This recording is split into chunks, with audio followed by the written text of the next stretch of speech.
Hey folks, George here. Now we're going to start the discussion on the very controversial moral issue of abortion. What we're going to examine here are philosophical arguments, both in support of abortion rights and against abortion rights. I want us to try to, because this is such a contentious and hot button issue, I want us to try to consider and understand the reasons and arguments that both sides give. And if you do disagree with them, how do you address the reasons and arguments that the other side gives? So, without further ado, we're going to tackle the moral issue of abortion by first analyzing a very famous article by Mary Ann Warren entitled "On the Moral and Legal Status of Abortion."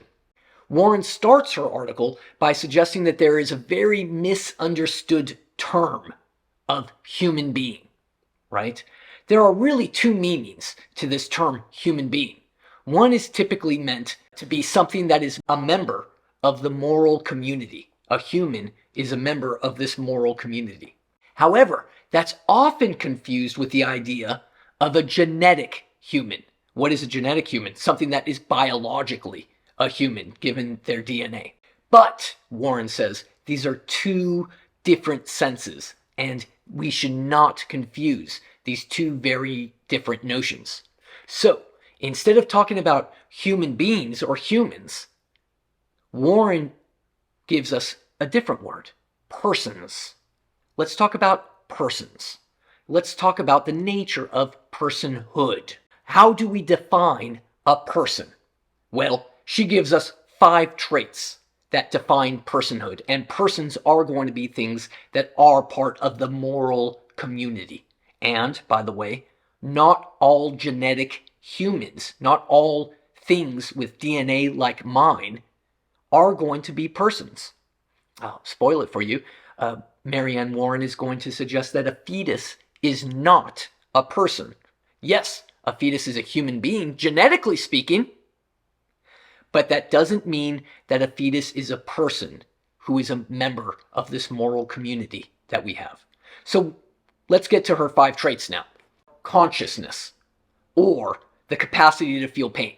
So the first criteria, the first trait of personhood is you must have consciousness, or at least the capacity to feel pain. The second trait that Warren suggests is the capacity for reason, or the capacity for rational thought.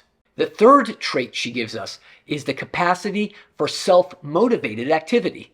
That is, you can move yourself around. The fourth trait that Warren gives us is the capacity to communicate. And the fifth trait that defines and contributes to personhood is the presence of self-concept or self-awareness.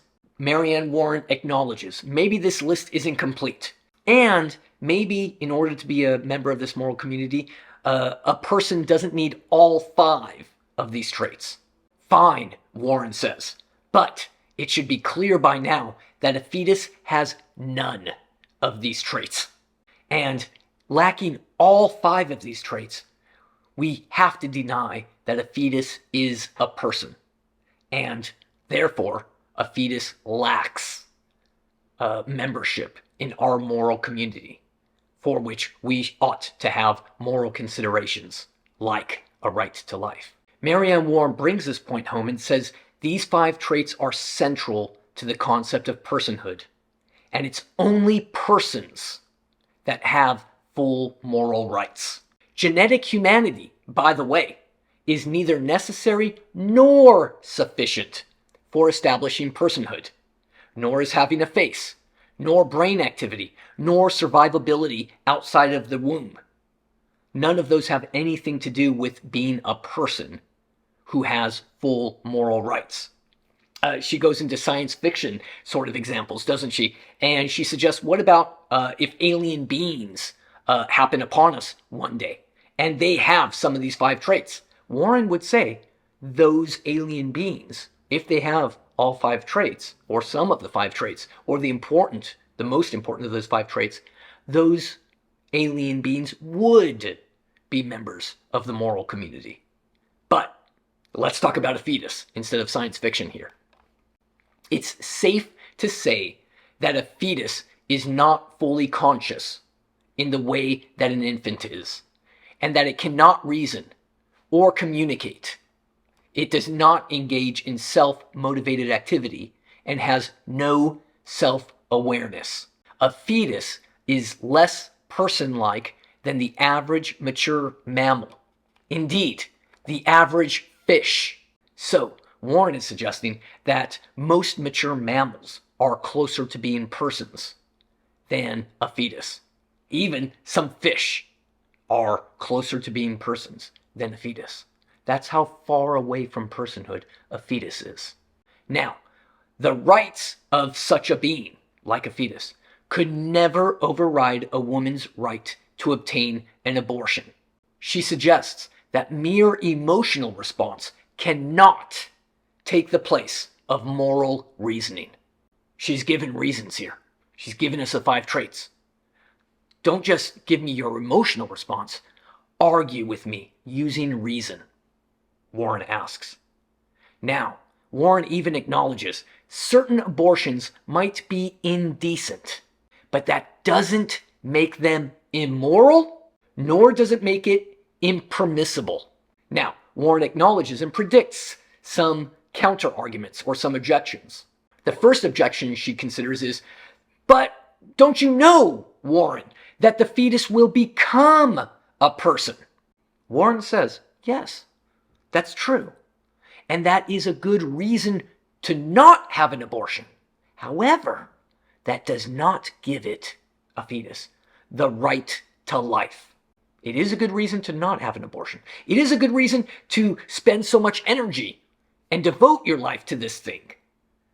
But it doesn't give that thing a right to life. Another objection that Warren considers is that nothing that she's said so far entails that a fetus has no right to life at all.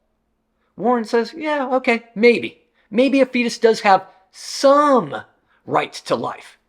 But whatever rights a fetus has, it doesn't outweigh a woman's rights, who is an actual person. All women are actual persons. Fetuses are almost persons, or close to being persons, or will be persons one day, but a woman is currently a person. And so the fetus's rights will never outweigh a woman's rights. A woman's right to happiness, a woman's right to freedom, a woman's right to her own life will always override a fetus's life. Why? Because women are persons. How do you know a woman is a person? Because Warren gave us the 5 essential traits of personhood, or at least 5 good traits for personhood, of which a fetus has none. And it's persons that are members of this moral community. I hope that summarizes for you a lot of Warren's key ideas. If you do disagree with her, you have to explain as she asks. Don't use mere emotion. Use reason and rational thought to illustrate where her arguments fail. See you next time. Bye-bye.